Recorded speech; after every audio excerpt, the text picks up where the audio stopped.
We're also excited to welcome Kessler Edwards to Sacramento, a player we've been tracking back all the way to his college days. Young, athletic, big wing, extremely versatile. We're certainly looking forward to getting him into our system and seeing what he can do.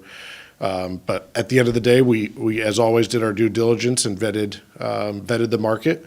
Ultimately, just made the one move, but we want to make sure that we're letting this group and the continuity that they've shown continue to shine through for the rest of the year. So we know the job, as always, never done. We're confident in the team we built, and with that, I'll take questions. What's up, sir? When you went into Thursday, did you have it in your mind that you guys were probably going to leave things as is, or did you feel like some more things could have potentially fallen through for you? The whole week is intense, and so no, we certainly went in, with our normal mindset, and had lots of conversations the entire week, all the way up till the final buzzer, and it just this year. We ended up doing less than maybe we've done in the past, but like I said, our one of the things we wanted to do was be protective of that group, and so ultimately we explored a bunch of things, but none met that threshold. I know being reactionary is never ideal, but seeing all the moves that were happening in the West, did that factor into your calculus at all? I think. I would say high level, no. Our group, we do a great job of preparing heading into the deadline, just like we do during the draft, so that we know what our value is. Obviously, as things change with our competitors, that can change that calculus, but we also don't want to be reactionary just to be reactionary. We'll never do that. But the West is always tough. I've been in the West now for 16 seasons, and this is no different. We think we're in a really good spot, but we know we got 28 games left, and we're going to have to go and fight it out with some really good teams. But we're also confident in the group that has done that already for 54 games. So, we're all confident, and most importantly, the players are confident. Yeah, Monte, defensively, you guys have not been great all season. You're still in the bottom, like 6 in the league. Is that something that you just felt like you couldn't address at the deadline without messing with the core of the team? I think defensively, look, we know we need to be better. I would say we need to be better offensively too, and I think we can on both sides. We certainly struggled at the start of the year. I think we've been better, kind of in this middle part of the season. But we know we're going to need to be even better, especially with what our schedule looks like going forward. But we think the guys here have already shown the ability to do it. We need to be a little more consistent. But Mike and his staff have done a great job, and I think we're 19th or 20th since December 1st, so better, but certainly not good enough. But I think there's been some signs of improvement. We want to see that continue while our offense continues to be where it's at in the top 2 to 3 of the league. Monte, you talked about wanting to let this group continue to gel. How much does it come into play, and how much do you worry about not wanting to impact negatively a locker room or team chemistry or team camaraderie, and not wanting to break up something like that when making any kind of move? Yeah, I think it's part of the calculus, and we've turned over half our roster in the last year. So there's been a lot of change. We got new coaching staff, and we said, I think at the beginning of the year, we don't know exactly what it's going to be, and we want to sit and evaluate and see what's going to happen. And obviously, there's been some ups and downs. We started 0-4. We really busted out after that. We've fought through some tougher times, but I think consistently this team has shown that they will answer the challenge, continue to improve. So that doesn't mean that we didn't explore other things, because there could be those things, but we have to balance doing a move against the continuity, and just ultimately, none of those came past that point.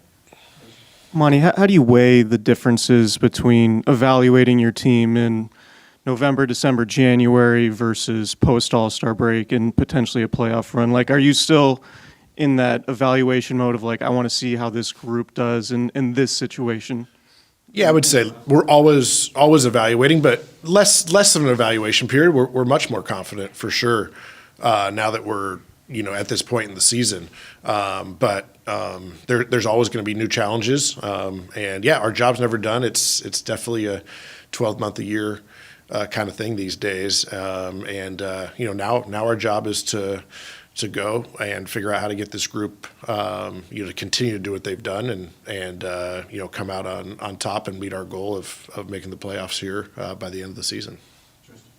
Hey, Monty. You kind of addressed it, but entering the season, there were a lot of new changes, and nobody really knew what this team was going to be. I'm just curious, was there a point in the season or maybe a specific game where you realized that this team was special? That's a good question. I would probably point to the Utah game at home. If I'm going to get the sequence right, we're down 1. De'Aaron missed a couple shots. We got a couple offensive rebounds, and I believe all 5 guys touched it. It was completely unselfish, scrappy. We had, by the way, I'll get back to this, but our second All-Star missed a couple shots, but then fought for the rebound. Harrison got it, kicked it to Keegan, who immediately swung it to Kevin, who knocked down about a 30-footer. And the place went crazy. But I think that just showed our guys aren't going to quit, but they're also going to be unselfish. They're going to get in the fight, and they're going to be confident that when the ball hits their hand, they're going to knock down the shot we need them to. So, if I had to point to one, I'd point to that. That was special. But there's been a lot of moments along the way. Yeah, Monty, throughout this decision-making process, what was on your mind is what would make the end of this season a successful year? Again, we know what our long-term, goals are. Certainly in the short term, we want to make the playoffs. Longer term, we want to become a contending team in the West. But our focus is what can we do tonight, tomorrow, and forward. And that's what I think has gotten us to that point. And Mike has done a fantastic job of doing that. If he's not the coach of the year at this point, I think something's wrong. But to have our team where they are now, I believe we have something like the most blowout wins and the fewest blowout losses. And I think that shows our guys get down, they fight back. And some nights we don't have it, but we're there trying to figure out a way. There was maybe a Memphis game earlier this year where we just couldn't make a shot, but our defense held us in it. We almost pulled it out in the end. There's been other times where it's all clicking and, teams have a hard time sticking with us on both ends. So, testament to Mike and what they've done. But I think if we continue that process, we're gonna get to where we need to get to, not just this year, but going forward. Do you anticipate looking at the buyout market at all to add depth, or do you think you're pretty much done with the roster? Like I said, 12-month a year job. We'll continue to look at opportunities that can help our team, but at the same time, not just our starting lineup, our depth has been great. We've had 10, 11, 12, 13 guys contribute. Shout out to our Stockton team, who is first in the West right now. We've had Keon Ellis and Mias Keita and others down there developing. So, we're confident in our roster top to bottom. But, of course, if there's opportunities to continue to help that present, we'll look at those. Yeah, Monty, getting Domas into the All-Star game had to be a huge thing for you specifically because of the way that the Tyrese Halliburton trade was looked at. But how much does having Fox also there sort of validate everything that happened in that situation where you not only got one All-Star, but you got one that helped another guy get to the All-Star game as well? Yeah, certainly not about me. That's about Domas and what he's done for this team, and he's just been fantastic from day one. And we run a ton of stuff through him on both ends. We rely on him heavily. It's a pleasure to watch him out there. And then De'Aaron, who's been, I guess, the new award, whatever it is, the Jerry West Award. I mean, De'Aaron's been amazing down the stretch in the clutch. I'm just so happy for De'Aaron. I had all my remarks about how, I believe we have 2 All-Stars, even though it hasn't been recognized yet. I'm so happy it's been recognized. And, those 2 guys, they're the engines that make us go. And, it's the pieces around them. Harrison Barnes, who's, certainly, I guess, our quote-unquote veteran leader. He's won a championship. Kevin, Keegan coming in as a rookie, on and on, Davion, Malik, Trey, Chemezi, Rashawn, Terrence Davis. We go on. These guys, I think, all feed off those two guys and complement them very well. And, I'm happy for the recognition that they've gotten. You look at all these accomplishments that you have along the way. It's like the first time since so many years. You get different franchise leaders. You got 2 All-Stars and so forth. Does this at all exceed maybe some of the expectations or thoughts that you might have had about this team before the season started? Has anything kind of surprised you or exceeded maybe some of the things that you thought this team could be? I think there's always some range of outcomes that can happen at the start of the season, I think our group felt really good about what we'd put out there and the opportunities that the team had to grow. We got a coach in Mike who we felt could be the perfect coach and has proven that for this group. We had what we thought could be 2 All-Stars, which is proven out. We certainly wanted to add a lot of shooting around those guys and guys who can play hard and be two-way guys. So I think a lot of the things that we thought could happen, and maybe some folks were more or less confident in those things happening. A lot of those have borne out, and we've seen that. But we're only 2/3 of the way through the season. I don't think they hand out playoff berths at this point. So we got 1/3 of the season to go, and we're going to have to continue to answer those challenges like we've done. They might not hand out playoff berths at this point in the season, but owners hand out contract extensions. How happy were you to get that? And now how big is it for you to be on the same timeline as Mike Brown as well?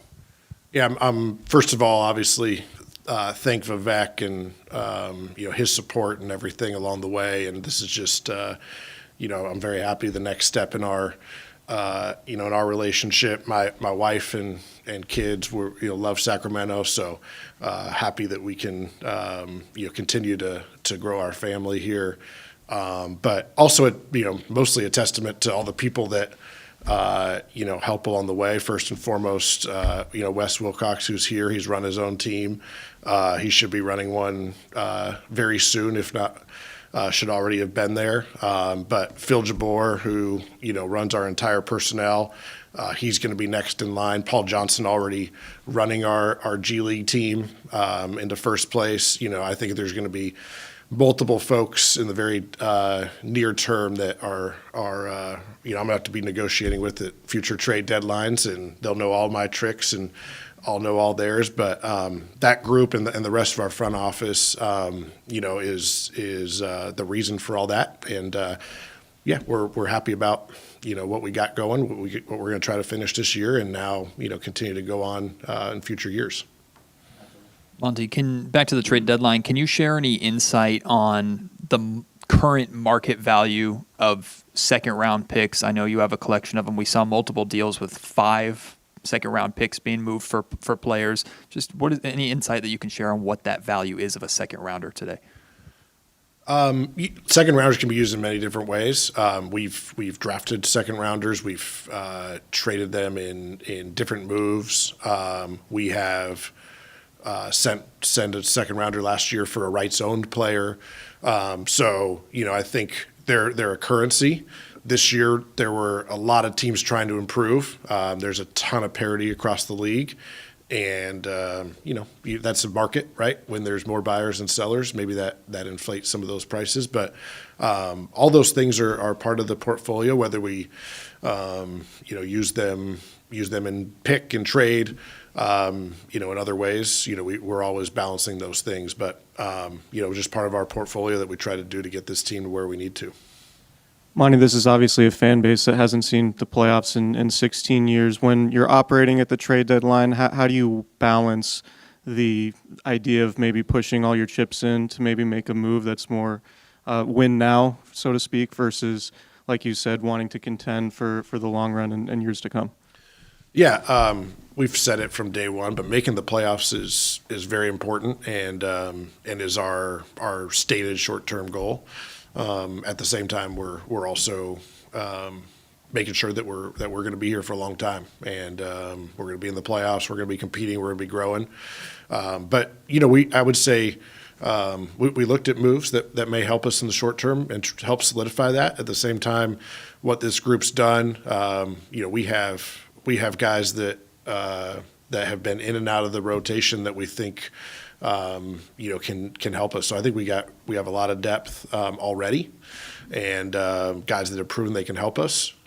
So we're happy about that group, and like we said, the continuity of the group is something that we haven't had as much of. We've had a lot of turnover lately, and now that we've had the success there, we think that can be a big part of our stretch run as well. Yeah, Monty, heading into your second contract and not too long, how do you feel like you've grown as an individual and a general manager since when you first took this job? I'm way less nervous at press conferences. Which I don't know. I hope that's a good thing. Although the first press conference, there was no folks there with COVID, so maybe that helped. But no, I think we've had a lot of change in my time here, and roster, coaching staff, even front office, performance staff. But we do feel like we're in a really good place. I try to surround myself with really good people and listen to them, and I think that's gotten us to where we are. I'm going to continue to do that, and like I said, we're gonna. I hope the next step for us is the sign of a really good organization is when your folks continue to get bigger and better jobs elsewhere, and then the next challenge for us is going to be how to replace those folks and keep this thing going. But that's going to be a good problem to have. I'm just going to continue to find people that help me and make me look better. So, Monty, when you look at the group that you have now versus the years in the past, what sticks out to you the most on the reason you guys are having this recent success? I don't think it's any one thing, it's sometimes it's hard to diagnose how all those things are, but really I think it's the combination of. Like I said, Mike, who should be coach of the year, the culture he's helping build, the culture he's really built and continues to, new players joining old players. So we've had De'Aaron and Harrison and Rashawn here since I started by adding Domas and Kevin and on down the line. Those guys, how they've complemented each other, and just those guys building off of each other's success and building that confidence that they can do it. And I think every game we play, every win we have continues to build that. The belief in that group is growing, and I think it's not just one thing, and it's the combination of all of them. And again, that's a big reason that we're happy with where the group is, and we're going to let them continue to grow here. Any other questions? All right, last one. If I can sneak in.